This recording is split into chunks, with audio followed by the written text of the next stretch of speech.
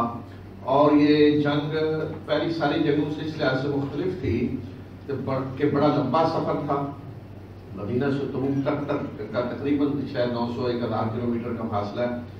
سخت گرمی تھی جیسے آج ہے، اور کھجوریں پکنے کا وقت قریب تھا، اور لوگوں کی معیشت کا دار و مدار بہت زیادہ کھجوروں ہی پہ تھا. جو کاشتکار تھے، اکثر مدینہ والے کاشتکار تھے، اور دشمن جس سے لڑنے جانا تھا وہ رومی تھے، اس وقت کے ایک سپر پاور. اور مسلمانوں کے پاس جنگی تیاری کے لیے بھی کچھ نہیں تھا، وسائل بہت کم تھے، خوراک کے لیے پیسے نہیں تھے، سواریاں نہیں تھیں. تو ان حالات میں منافقوں نے جو کردار ادا کیا اس پہ بحث ہے، اور جو مخلص مومن تھے سچے انہوں نے جو قربانیاں دیں اس پہ بھی بحث ہے. اور آگے پھر آگے آیات آ رہی ہے کہ جنگ سے واپسی پہ جو نازل ہوئی جو سورت کے آخر تک ہے. تو یہ جنگ جو ہے یہ تقریباً آخری بڑی جنگ تھی. اور آپ دیکھیں کہ مسلمانوں کی آزمائش مہاجرین کی خاص طور پہ تو مکہ کے اندر بھی ہوئی. پھر ہجرت کے بعد سخت آزمائشیں شروع ہو گئی. جنگ بدر ہے، جنگ احد ہے، احد میں منافقین کا کردار.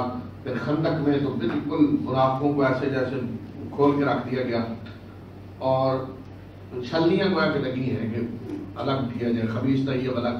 اور یہ آخری پھر مرحلہ تھا رسول اللہ صلی اللہ علیہ وسلم کی وفات سے پہلے کہ جس میں پھر ایک دفعہ الگ کر دیا گیا خبیث کو منافق سے، طیب سے. منافقوں کو چھانٹ کر اس نے الگ کر دیا اس جنگ نے. اب جبکہ اسلام غالب ہو چکا تھا، جزیرۃ العرب کے اندر کوئی طاقت نہیں رہی تھی جو مسلمانوں کے سامنے سر اٹھا سکے. تو اب ایک سپر پاور کے خلاف مسلمان لڑنے جا رہے تھے.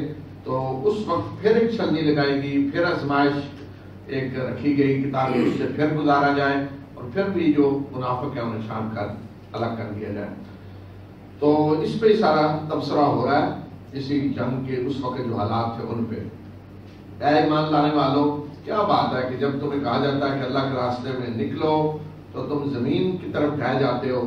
کیا تم دنیا کی زندگی پہ آخرت کے مقابلے میں راضی ہو گئے ہو؟ اگر یہ بات ہے تو تمہیں معلوم ہونا چاہیے کہ آخرت کے مقابلے میں دنیا کا سامان بہت تھوڑا ہے، یعنی اس کی کوئی حیثیت نہیں ہے. اگر تم اس پہ راضی ہو تو اس کی آخرت کے مقابلے میں کوئی ویلیو نہیں ہے. یہ تھوڑی دیر کا چند لمحے کا جیسے فائدہ ہے. اور یہ جو فرمایا اس ساقل تو من الارض، یہ ایسی تصویر کھینچی ہے جیسے آپ جیسے کسی آدمی کو آپ اٹھانا چاہتے ہیں، دو آدمی نے پکڑا ہوا ہے اور وہ اٹھنا نہیں چاہتا، وہ نیچے اپنے آپ کو دبا رہا ہے. آپ اوپر اٹھا رہے ہیں، وہ نیچے دبا رہا ہے. اس لیے فرمایا کہ کیا بات ہے کہ تم زمین کی طرف ڈھہ جائے تو اٹھنے کے لیے تیار نہیں ہو. تو یہ کون مراد ہے؟ وہی منافق، کمزور ایمان والے یا منافق جو اٹھنے کے لیے تیار نہیں تھے. اگر تم اللہ کے راستے میں نہیں نکلو گے تو اللہ تمہیں دردناک عذاب دے گا، اور وہ تمہاری جگہ کچھ اور لوگوں کو لے آئے گا، اور تم اس کا کچھ بھی نہیں بگاڑ سکو گے. اور اللہ ہر چیز پہ قدرت رکھنے والا ہے. اگر تم اس کی مدد نہیں کرو گے، یعنی اللہ کے رسول صلی اللہ علیہ وسلم کی، تو یاد رکھو کہ اللہ نے اس وقت ان کی مدد کی جب کافروں نے انہیں اس حال میں نکالا کہ وہ دو میں سے دوسرے تھے. جب وہ دونوں غار میں تھے اور وہ اپنے ساتھی سے یعنی رسول صلی اللہ علیہ وسلم حضرت ابوبکر سے کہہ رہے تھے کہ غم نہ کریں، بے شک اللہ ہمارے ساتھ ہے. اور اللہ نے اس وقت ان پہ اپنی سکینت نازل کی اور ایسے لشکروں سے ان کی مدد کی کہ جن کو تم نے نہیں دیکھا. اور اللہ نے کافروں کی بات کو پست کر دیا، اور اللہ ہی کی بات، اللہ ہی کا فرمان بلند ہے، اور اللہ زبردست اور دانا ہے. تو یہ جو فرمایا کہ مدد اگر تم نہیں کرو گے تو اللہ نے اس وقت مدد کی. یعنی رسول صلی اللہ علیہ وسلم جب نکلے ہجرت کے لیے تو آپ کے ساتھ کوئی لشکر تو نہیں تھے، صحابہ ڈر ڈر کے نکل رہے تھے سارے مدینہ سے چھپ چھپ کے. تو رسول اللہ صلی اللہ علیہ وسلم بھی چھپ کے نکلے ہیں جان بچاتے ہوئے. آپ کے لیے انعام مقرر تھا جو پکڑ کے لائے گا 100 اونٹوں سے ملیں گے، تو آپ چھپ کر نکلے ہیں. اور صرف آپ کے ساتھ کون ہے؟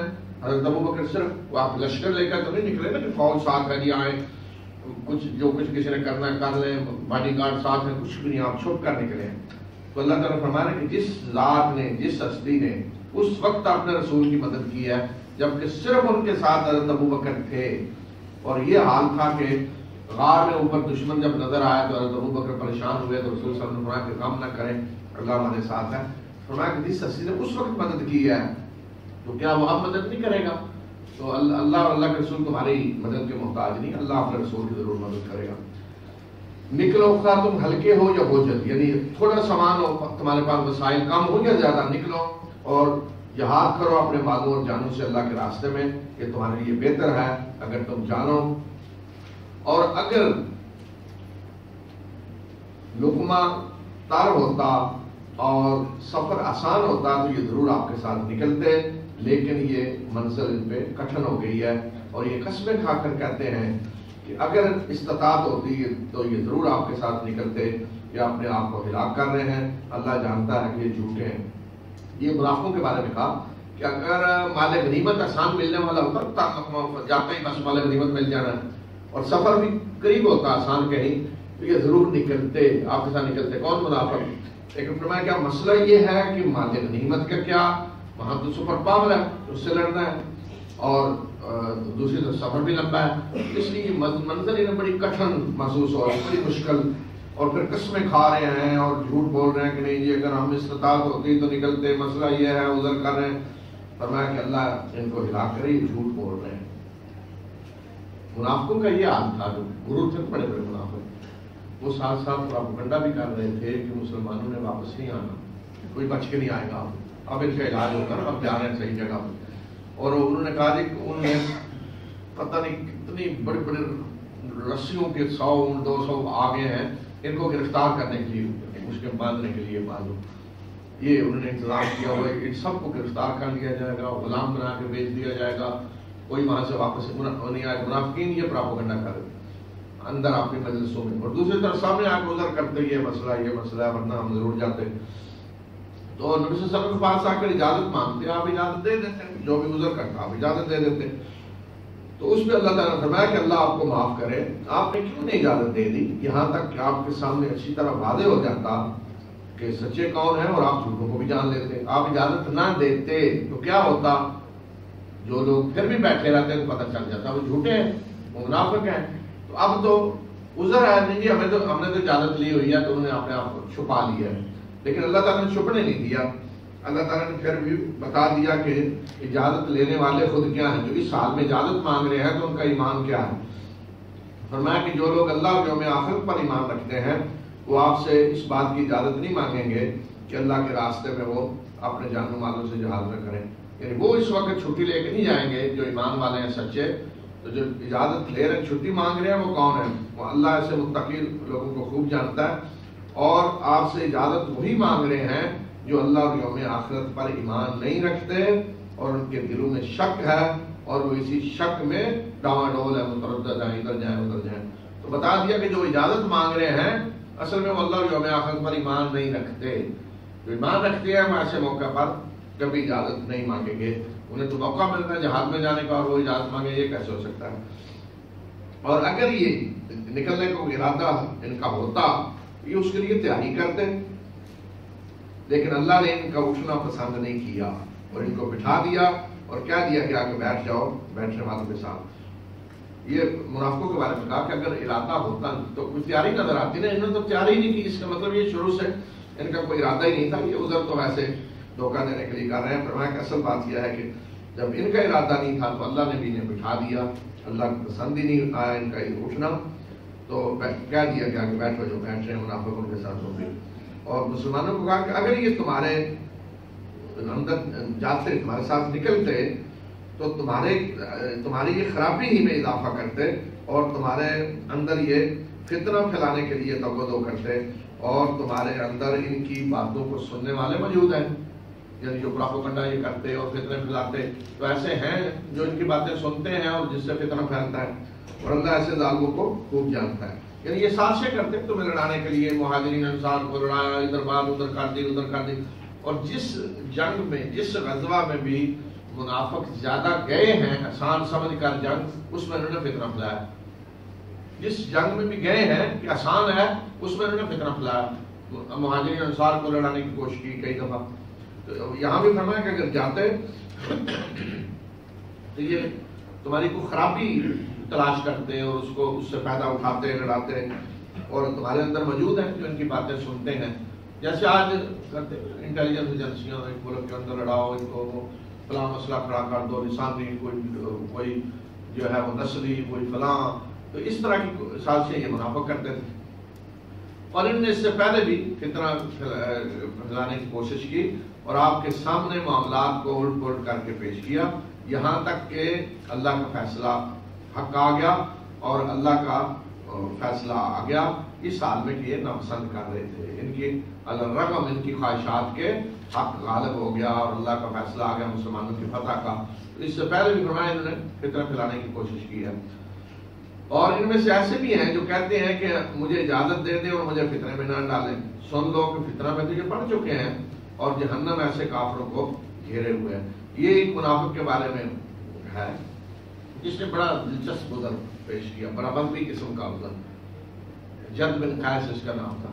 اس نے آ کر کہا جی میری ایک کمزوری ہے، وہ کیا کہ میں خوبصورت عورت دیکھوں نا تو میں کوئی برداشت نہیں کر سکتا، تو مجھے رومیوں کی عورتیں بڑی خوبصورت ہیں، تو میں اگر گیا تو مجھے فتنے میں پڑنے کا ڈر ہے، وہاں ان کی عورتیں دیکھ کر میں اپنے اوپر کنٹرول نہیں کر سکوں گا، تو اس لیے مجھے ذرا کتنا بڑا مذہبی عذر ہے، کتنا بڑا متقی آدمی، بڑا پرہیزگار جو ڈر رہا ہے کہ کہیں میں کسی برائی میں مبتلا نہ ہو جاؤں اور میں ذرا بچنا چاہتا ہوں اس سے، وہاں جا کر یہ ہوگا، تو فرمایا کہ یہ اس قسم کے بھی ہیں ان میں جو اس قسم کے عذر کر رہے ہیں، تو فطرے میں تو یہ پڑھ چکے ہیں، جہنم ایسے کافروں کو گھیرے ہوئے ہیں۔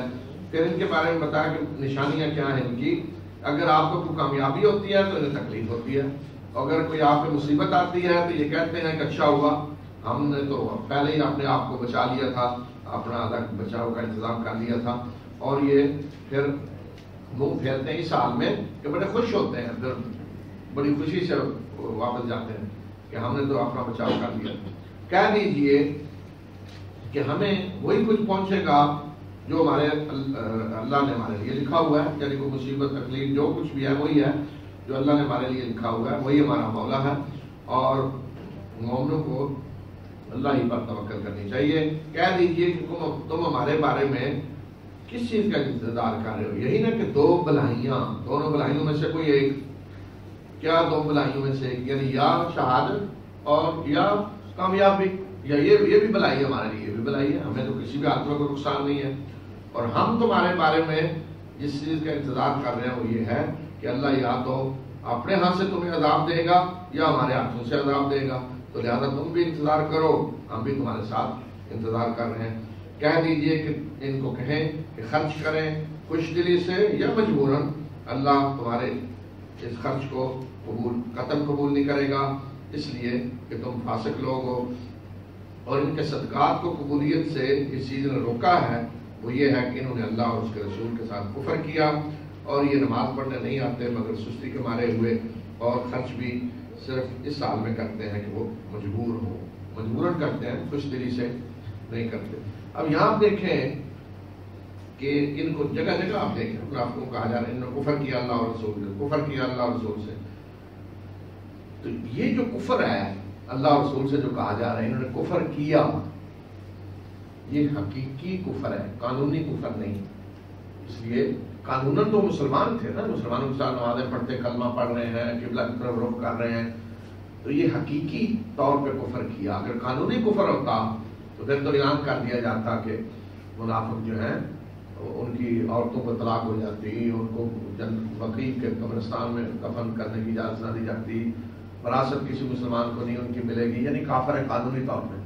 لیکن چونکہ وہ کلمہ پڑھ رہے تھے، رسول صلی اللہ علیہ وسلم کو ظاہری طور پہ مان رہے تھے، قرآن کو، تو اس لیے انہیں قانونی طور پہ کافر نہیں کہا گیا، لیکن حقیقت میں جگہ جگہ دیکھیں کہا جا رہا ہے کہ وہ کافر ہے، انہوں نے کفر کیا اللہ اور رسول کے ساتھ، کفر کیا ہے۔ تو یہ فرق ہوتا ہے قانونی کفر میں اور حقیقت میں کسی کے کافر ہونے میں۔ آج بھی بہت سارے لوگ ہیں کہہ رہے ہیں حقیقت میں وہ کافر ہو، اندر ان کے جو بغض اسلام کے خلاف ہو، لیکن ظاہری طور پہ چونکہ وہ ایسی کوئی بات نہیں کر رہے، تو ہم قانونی طور پہ کہیں گے وہ مسلمان ہیں، مسلمانوں کے حقوق انہیں ملیں گے، تو یہ نہیں کہ اٹھ کر جائے جو انہیں قتل کر دے تو یہ جی کافر ہے، نہیں، یہ صرف اللہ جانتا ہے کہ کسی کے دل میں کیا ہے، تو قرآن بتا رہا ہے نا، ورنہ یہ دروازہ کھول دیا جائے کہ ہر کوئی فیصلہ کرے جی کون منافق ہے اور کون کافر ہے، تو پھر ہر کوئی اٹھ کر جو چاہے گا کسی کے بارے میں فیصلہ کر کے اس کو اسے قتل کر دے گا جو آج تماشا ہو رہا ہے. تو یہ اجازت نہیں ہے. ان کو دیکھیں سارے حقوق دیے گئے مسلمانوں کے جو کہ ظاہری طور پہ وہ کہہ رہے ہیں مسلمان، جبکہ قرآن حقیقت میں بتا رہا ہے کہ یہ کافر ہے. ان کے مال اور ان کی اولادیں ان پہ آپ کو کوئی تعجب نہیں ہونا چاہیے. اللہ چاہتا ہے کہ ان کے ذریعے انہیں دنیا کی زندگی میں عذاب دے اور ان کی روح بھی اس حالت میں نکلے کہ یہ کافر ہو. یعنی اللہ چاہتا ہے کہ ان کے ذریعے انہیں عذاب دے، مال و دولت دے. تو اصل مال و دولت ہی نے انہیں منافق بنایا تھا. منافق آدمی جو بنتا ہے نا دنیا کی محبت، مال اولاد کی محبت، فرمایا کہ اللہ چاہتا ہے کسی کے ذریعے آپ انہیں عذاب دے. مال و دولت جو ہے اسی کی وجہ سے یہ منافق بنے ہوئے ہیں اور اب یہ مرتے دم تک اسی طرح رہیں اور ان کی جانیں بھی نکلیں تو کفر کی حالت میں ہو. یہ قسم اللہ کے نام کی قسمیں کھا کر کہتے ہیں کہ وہ تم میں سے ہیں، یعنی مسلمانوں میں سے ہیں. حالانکہ وہ تم میں سے نہیں ہیں بلکہ یہ ڈرپوک لوگ ہیں، بزدل ہیں. اور اگر یہ کوئی پناہ گاہ، کوئی غار، کوئی گھس بیٹھنے کی جگہ پاتے تو رسے توڑوا کر وہاں چلے جاتے. یہ اصل میں بزدل ہے کہ انہیں جگہ نہیں مل رہی. اگر کہیں جگہ ملتی پناہ گاہ تو جا چکے ہوتے رسے توڑوا کے، تمہاری انہیں کوئی پرواہ نہ ہوتی، پہلی فلائٹ میں نکل جاتے، کوئی مسئلہ نہیں تھا. اصل میں کوئی جگہ نہیں مل رہی انہیں چھپنے کی اور بزدل ہیں، ادھر سے بھی ڈر رہے ہیں، تم سے بھی ڈر رہے ہیں. اور ان میں سے ایسے بھی ہیں جو آپ کو صدقات، آپ پہ صدقات کے بارے میں الزام لگاتے ہیں. اگر انہیں دے دیا جائے تو خوش ہو جاتے ہیں اور اگر نہ دیا جائے تو وہ ناراض ہو جاتے ہیں. اور اگر یہ راضی ہوتے اس پہ جو اللہ اور اس کے رسول نے دیا اور کہتے ہیں کہ ہمیں اللہ کافی ہے اور وہ اللہ اپنے فضل سے ہمیں دے گا اور اس کا رسول بھی، تو اور کہتے ہیں کہ ہم اللہ کی طرف راغب ہیں، یہ بہتر ہو. رسول صلی اللہ علیہ وسلم پہ الزام لگاتے صدقات کے بارے میں، کیا یہ آپ اپنے لوگوں کو زیادہ دے دیتے ہیں، ہمیں نہیں دیتے، اور جب انہیں دے دیا جائے خوش ہے، نہ دیں تو پراپیگنڈا کرتے. حالانکہ منافق سارے امیر تھے، منافقین میں کوئی غریب آدمی نہیں تھا. غریب آدمی منافق بنتا، کبھی بھی یاد رکھیں. غریب آدمی تو سیدھا سیدھا جدھر ہوگا اخلاص سے ہوگا. کفر کی طرف ہے تو اخلاص کے ساتھ، ایمان کی طرف ہے تو اخلاص کے ساتھ. وہ جہالت ہو سکتی ہے، غلط فہمی میں ہو سکتا ہے، لیکن نفاق جو ہے وہ جہالت نہیں ہوتی. نفاق کو جذبات سے مغلوب ہو کر نہیں کام ہوتا، وہ تو بڑی پلاننگ ہوتی ہے، بڑی زبردست پالیسی ہوتی ہے. اور منافق اپنی جگہ اپنے آپ کو سب سے زیادہ عقل مند اور دانشور سمجھ رہا ہوتا ہے، جی میں نے اپنا بڑا صحیح انتظام کیا ہوا ہے، کسی بھی حالت میں مجھے کچھ نہیں ہوگا. اس لیے غریب آدمی نہیں منافق ہوتا. مدینہ میں جتنے منافق تھے بڑے بڑے مالدار تھے سارے، لیکن اس کے باوجود وہ چاہتے تھے کہ صدقات ہمیں مل جائیں. جو غریبوں کا حق ہے وہ بھی چاہتے کہ ہمیں دے دیے جائیں، سب کچھ ہمیں ملے، اور نہیں ملتا تو پروپیگنڈا کرتے. تو پھر اگلی آیت میں بتایا کہ صدقات کے حقدار کون ہیں. ان مجرموں کو بتا دیا کہ صدقات تمہارے لیے نہیں ہے، صدقات ان لوگوں کے لیے ہیں، یعنی زکوٰۃ کے مستحق یہ لوگ ہیں. بے شک صدقات یعنی زکوٰۃ تو فقراء، مساکین اور زکوٰۃ کے میدان میں کام کرنے والے اور تحریف قلب کے لیے ہے، اور گردنیں آزاد کرانے میں، اور جن پہ کوئی چٹی پڑ گئی ان کے لیے، اور اللہ کے راستے میں ہے اور مسافر کے لیے. یہ اللہ کی طرف سے ایک فریضہ ہے اور اللہ جاننے والا اور دانا ہے. فقیر اور مسکین قریب قریب ہے، یعنی اس کی ڈیفینیشن صحیح تعریف اگر کی جائے فقیر کیا، کچھ نے کہا کہ فقیر وہ ہے کہ جس کے پاس کوئی اپنا کام ہم کر رہا ہے، کما رہا ہے، لیکن ضروریات اس کی پوری نہیں ہوتی. اور مسکین وہ ہے جو پسا ہوا، دبا ہوا، کچھ کرنے کے قابل ہی نہیں ہے. معاشرے میں ایسے لوگ ہوتے ہیں، کوئی ہنر نہیں جانتے، بالکل بے بس بے کس. تو اس طرح فرمایا کہ فقیر اور مسکین دونوں. یہ پھر زکوٰۃ جمع کرنے والے، تقسیم کرنے والے جو انتظامی لوگ ہوں گے ان کی تنخواہیں نہیں دی جائے گی. تعریف قلب یعنی اگر کوئی شخص غیر مسلم ہے، اس کو قریب ہے کہ اسلام کی طرف آنے والا ہے، اس کو دی جائے تاکہ وہ اسلام قبول کر لے، یا کوئی نیا مسلمان ہوگا اس کی مدد کی جائے.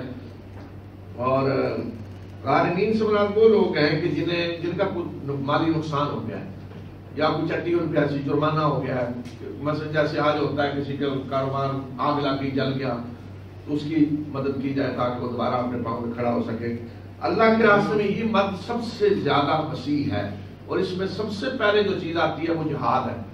یعنی اللہ کے راستے میں جہاد کے لیے جو تیاری، اسلحہ، یعنی آج بھی بدقسمتی ہماری مسلمانوں کی کہ آپ نے کبھی سنا کہ زکوٰۃ کی مد میں سے اسلحہ کوئی حکومت کرے، فنڈ کو دے، زکوٰۃ دے، اسلحہ.